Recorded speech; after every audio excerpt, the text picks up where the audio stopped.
Zo. That is the word of the day. Zo. This one is an interesting one. Um, Amazing payoff. I don't know. Really, I can't tell you guys if it's an amazing payoff. What I do know from Zoe is that it works to push the agenda forward and has one of these things that makes the One Piece universe expand even more than what we already know, obviously. But overall, it's the quality of details and information that we get from Zoe. I think that that's the bottom line of all this stuff. And I'm going to let Mark go ahead and tell you guys that. So, without further ado, Mark, go ahead, take it away, my brother. Nakama's Journey. Here we are, part 18 of this series, Zoe Island. Let's get it. Play the intro. What's going on, gang? It's your boy.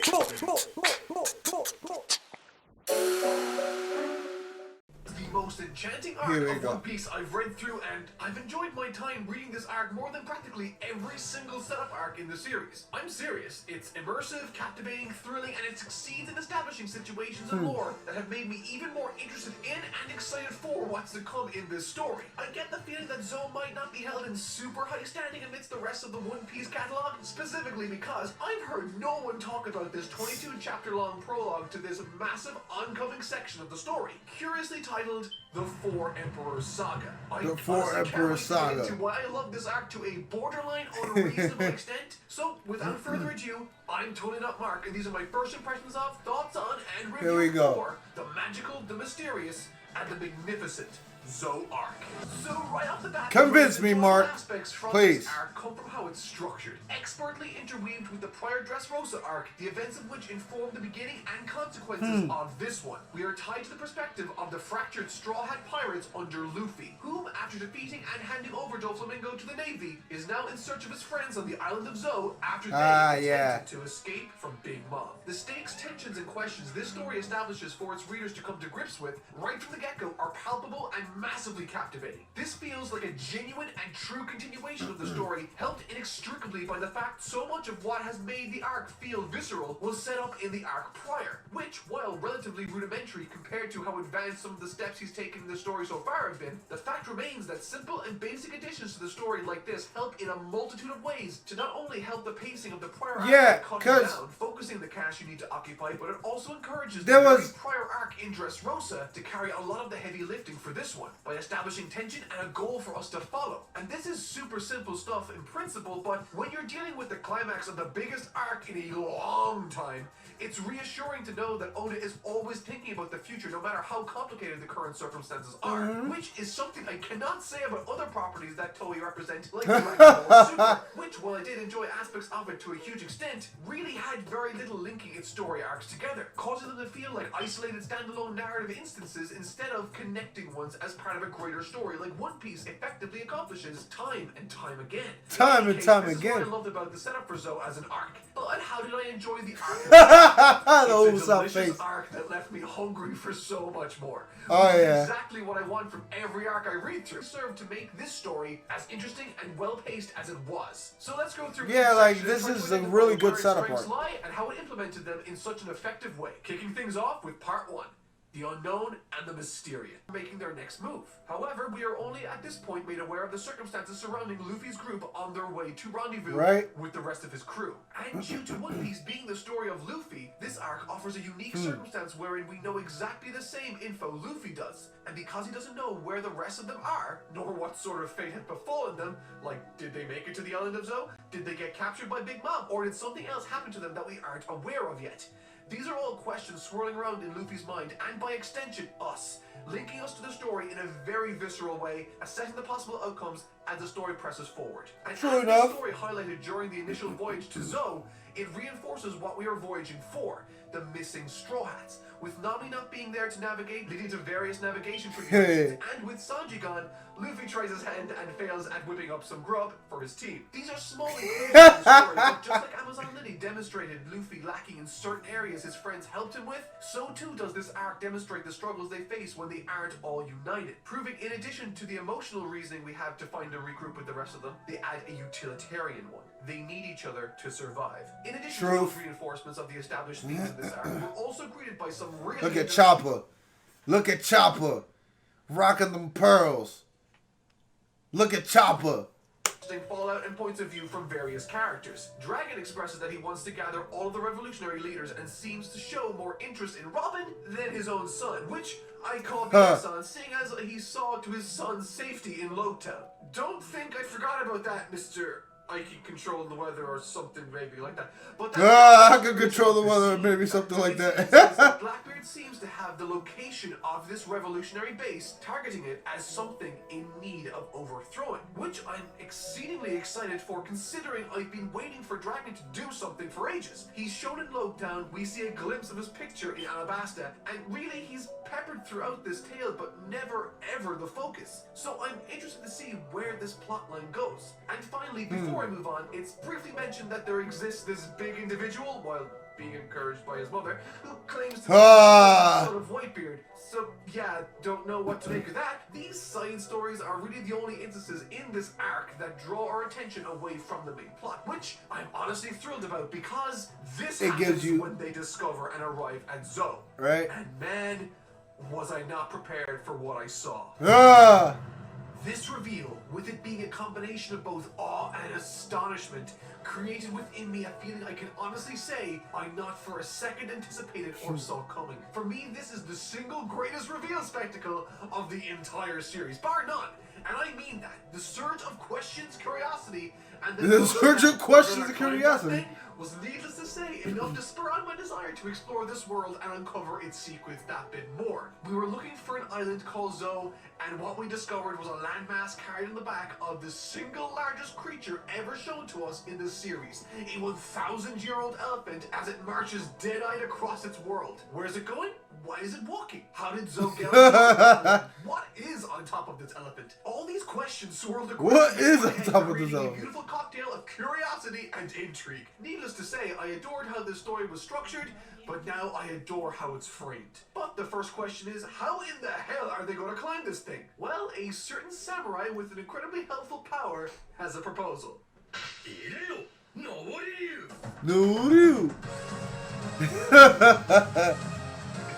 This was one of the single strangest but best gag sequences that I've probably ever experienced in One Piece. I have no idea how it's structured in the anime, but in the manga, the journey this little cartoon dragon character goes on to get the crew to the top of this massive elephant is framed in a very short period of time as an inspirational journey that's even structured like its very own hero's journey. It's so over the top and funny. He accepts the call to action, he struggles, endures loss even, pushes through for the sake of the others, and proves himself wrong at the end, rising to the occasion in summiting the massive hind leg of this elephant before disappearing entirely. It's so ridiculous, and I love Oda for creating something so wacky to lighten the mood before we discover even more.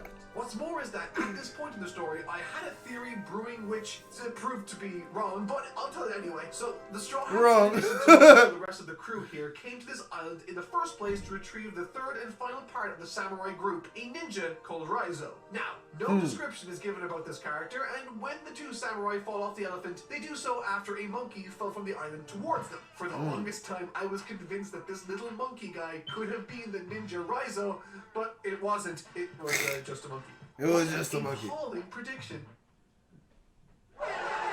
Everything about this journey feels like an adventure in its purest form, the likes of which I haven't felt since the group's excursion into the lands of Skypia. And to be clear, I think this works better because we already have the driving motivation alongside the exploration. Zo is lush and gorgeous, with the panels in the manga Hey, look, I'm not gonna lie, bro. I know you're saying this also, but the journey to Fishman Island was really unique too. Like, I loved the way you broke down the journey to Fishman Island was really, to me, was just beautiful, beautiful, and it made me relive what I lived in Fishman Island. Like I felt like I was in that bubble. Understand? You see what I'm saying? And the same shit that I'm experiencing here with Zoe. So, not to cut you off, but like they have given us some really good exposés on certain pieces and certain islands in the New World, at least. I can't say this about Punk Hazard though.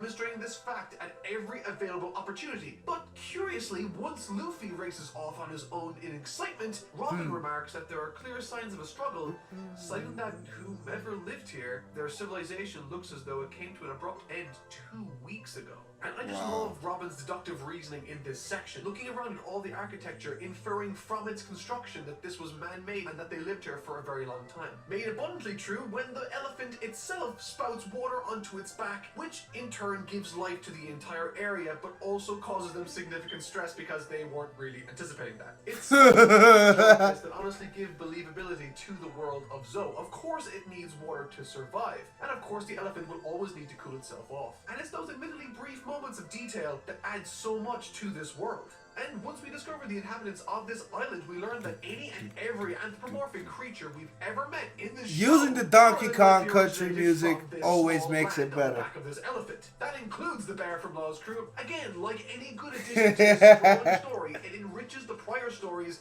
with extra insight and information. In addition to that, we also meet Carrot. Oh yeah. This introduction, guided by this dog person called Wanda, who's supposedly wearing Nami's clothes, she leads Luffy to and eventually Wanda to their base of operations, Wanderlust, where they regroup with Nami, Chopper, and Brook.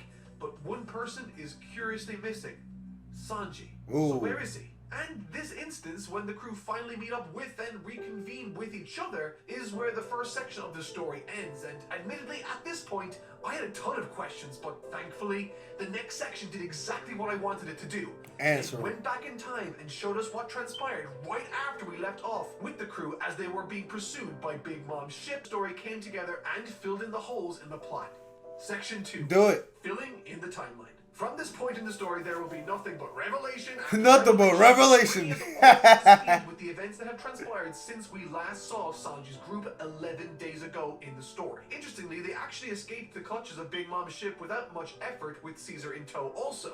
Which reminds me, Sanji and Caesar are gone. And with it only taking Sanji and Caesar are gone. lose Big Mom's ship to arrive at the base of this enormous elephant carrying Zoe. Now, what's interesting about this whole encounter to follow is not only the curious characters and circumstances they uncover, but more so the fact that this timeline conflicts with Robin's remark earlier about the city coming into conflict over 2 weeks prior. And naturally, Nami's story corroborates this fact. Something happened before even Sanji's group arrived. And all the while this tale is being recounted by Nami, in the back of our minds we have the single piece of information we are waiting to learn about. And that's Sanji's disappearance. Now, naturally there are a host of other things we're looking to learn, and slowly over the course of this explanation from Nami, we learn the harsh and uncomfortable fate that befell the poor civilization almost 3 years prior at the hands of one of Kaido's main men, Master Jack. The design of this person is massively Master Jack. With a bounty of 1 billion berries. 1 billion berries. The magnitude of a threat this individual boasts. And despite the forces of the daytime and nighttime on this island not cooperating, they do provide a decent struggle against this particular foe. The most interesting part is the reason this master they had that whole has chosen to ransack the island in the first place. They had the whole They're looking for Rhizo from Wano. Ooh. I'm completely unaware of how this particular grouping of scenes plays out in the anime, but in the manga, the visuals depict a truly harrowing circumstance after befalling the likes of the 2 leaders, Duke Dogstorm and Cat Viper, alongside their many people, declaring and pleading with their torturers that they do not know of, nor have they ever harbored any such individual. In the face of this, maybe because they don't believe them, or maybe because they just like it, the forces of Master Jack insist on dragging the poor inhabitants of this country kicking and screaming to near death. It's horrific.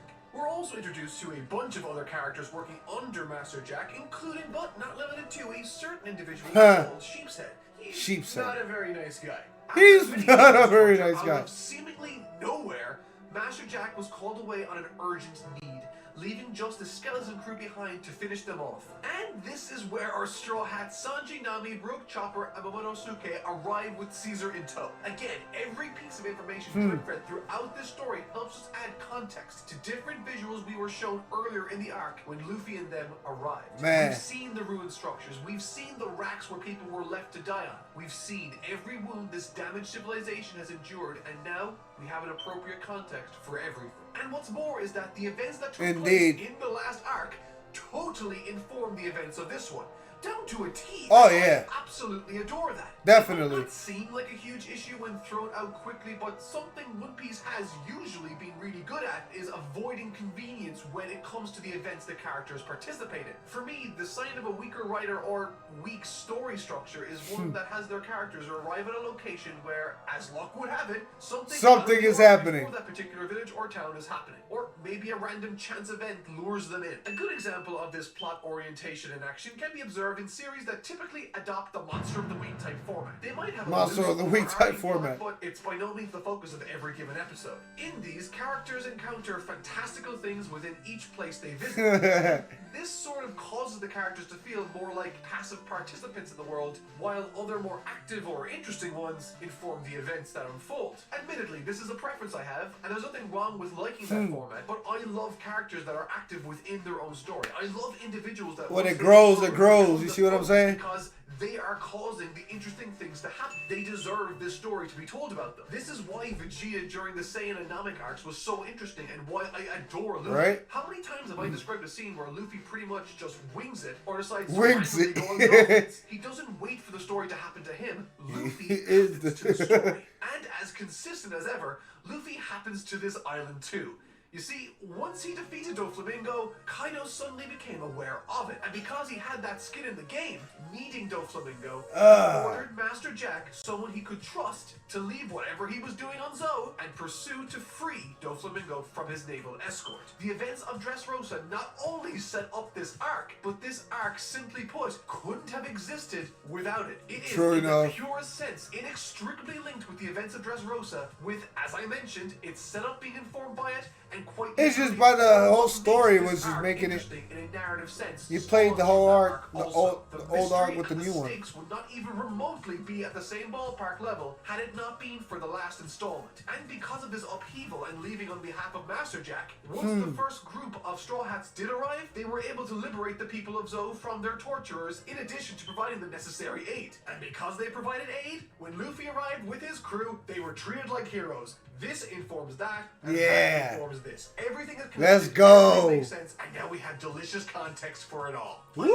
This arc, everything just connects perfectly. And the simple addition of it shows the far Chopper with the chopsticks. actions the crew are taking these days. No longer confined to the East Blue or the naval-dominated section of the Grand Line, we are in the new world now. And when you interfere with the business of an Emperor of the Sea, the effects on the wider world can be felt almost immediately. Oh, yeah. Case in point, Zou. In addition to that, we got some nice teamwork during these flashbacks as Sanji takes out the brutes, but still, the weapons used to win this struggle over the minks of Zou were gas-based and creations of Caesar himself. So good thing he's there and just saw everything. However, still, even with all the context, we are still missing crucial information concerning the whereabouts of Sanji.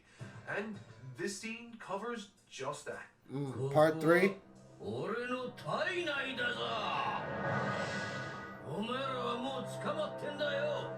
This is the scene that pretty much dictates and will inform the series of events that'll no doubt unfold within the next comic arcs, and perhaps even further beyond. I have no idea if the effects are still being felt today of this scene, but only time will tell. Regardless and irrespective of future complications, this scene in this arc creates a powerful moment for Sanji, which I'm honestly happy about. Prior to Luffy and the gang showing up on Zou, Big Mom's forces appeared on the island. They announced that they are there for 2 reasons, but interestingly, the lion mink in their company by the name of Peacums, one of the leaders in this group, declares his gratitude towards them for saving his homeland from the rampaging forces of Kaido, citing that they will only take Caesar and not anything regarding their second mission. Yeah. That's when this happens.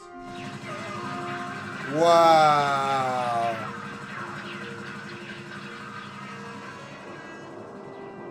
This is where the direct conflict conflict within the series of flashbacks takes root. Capone Benji, another one of the Inca Man forces, part of the worst generation, much the same as Law and Luffy, takes the initiative by shooting Pecoms for his weak and overly sentimental approach, getting in the way of why they were there in the first place. They are there for two reasons. The first is to retrieve Caesar, which none of the Straw Hats have any protest about, but the second, he'll tell them once they step inside his body. Wielding the power of the Castle fruit, a portal opens into the ranks of the Eternal Fortress, and the group nervously sit around a table. This is when the news is finally revealed, and their second objective is laid to bear. Wow. Sanji. I love this scene. Within it, we learn a tremendous amount regarding Sanji's upbringing and backstory in just a few illuminating pieces of information. We learn that he's part of an important crime family called the Vinsmokes, of which he's the third son. Interestingly, I always figured he was an orphan, given the circumstances surrounding his introduction to the series with Zeph and his backstory therein. So, to hear that his immediate family, his nuclear family, are not only important, but also alive, is something I'm not even sure I know how to reconcile yet. Immediately, I'm filled with surface-level suspicions like, there must have been a good reason for him to leave. Someone must have helped him leave. I mean, he was a very young child at the time, and during this arc, a specific emphasis is drawn on the distance he must have traveled to get to the East Blue from where he was in the North. Was it someone in the Navy? How did they cross the Red Line? I have so many questions circulating in my head. Whole Cake Island is just for you, baby. Whole Cake Island is just for you. Dizzying news, however, Sanji is being beckoned for one specific reason: to marry the 35th daughter of Big Mom, going by the name of Pudding. I have no idea again what to make of this news or what sort of far-reaching implications might stem from this, but all I do know is that Sanji demanded that his friends be freed, and in return he will go to the tea party held by Big Mom. Sanji writes a letter before taking his leave, promising to return. Having received such important news regarding the fate of one of the original 4 Straw Hats, this story once again pulls the rug out from beneath my feet. Big ass fight.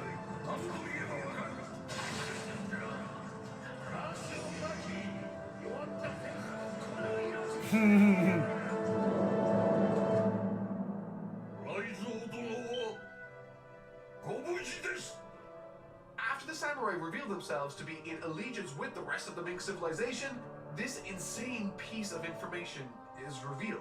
Tying up the end of this section in a surprising but welcome bow is the reveal of Rhizo, the samurai they had initially arranged to go to retrieve in the first place. They locked him up. Despite Rhizo actually being harbored on the island of Zo, the inhabitants not for a second entertained the idea of ever sending him out to their torturers, which on its own is badass, but they also tied him up and did everything in their power to make sure that he was none the wiser of their plight. It's honestly quite sad and adds a lot of respect to the Minks that live here, specifically when Rhizo talks about how they brought him food and took care of him despite their clearly worsening conditions as the days progressed. It's a harrowing tale, and not to mention makes a great little swerve when also informing us of the alliance the country has with Wano. And with that brings us to the third and final part of this arc, and that is reveals and conflict. Yes. It's time to let go. Lean into your fear. Embrace the unknown. It's time to revive, thrive. This is the section where Oda drops a much welcomed and hefty exposition. Here we go. dump.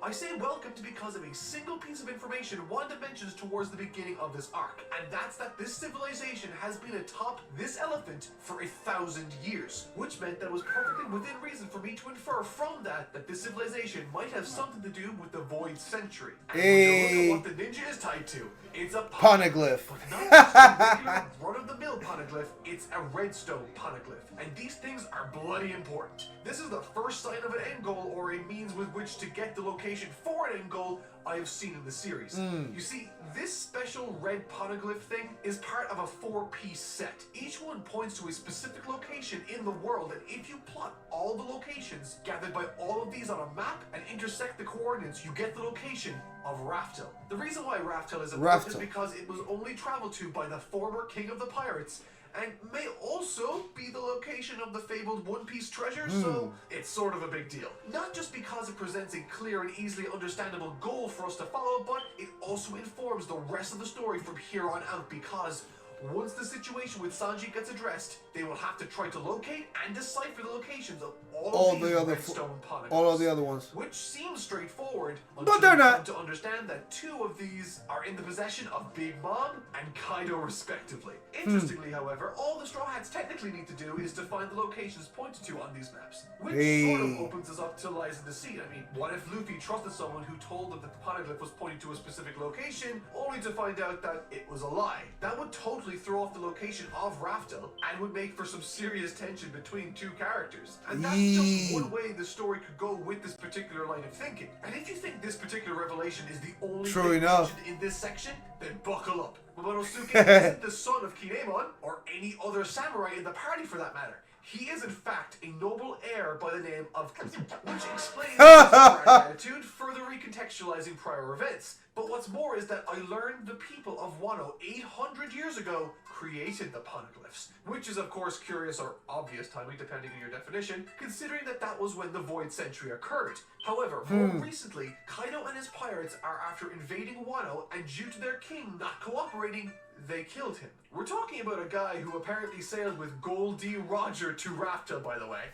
A huge deal. Apparently his dying wish was to open Wano's borders to the rest of the world, so I'm sure that will play as a motivation in the future. But needless to say, this arc is amazing. So now not only have we a goal for the next arc, which is to suss out the situation with Sanji and to get him out of there, not only have we a goal after that in dealing with the oppressive shoguns of Wano and liberating the country from Kaido, but we also have a separate overarching B or C plot where the Straw Hats need to partake in the single most important scavenger hunt ever concocted. It's bonkers, and this arc is still not done. Despite this being short-lived and not really focused on action at all with the main cast, it serves to bring yet again another vital piece of information to the forefront of my mind.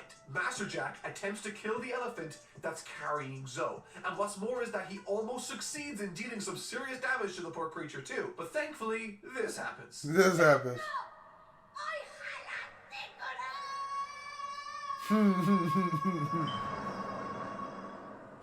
Stop!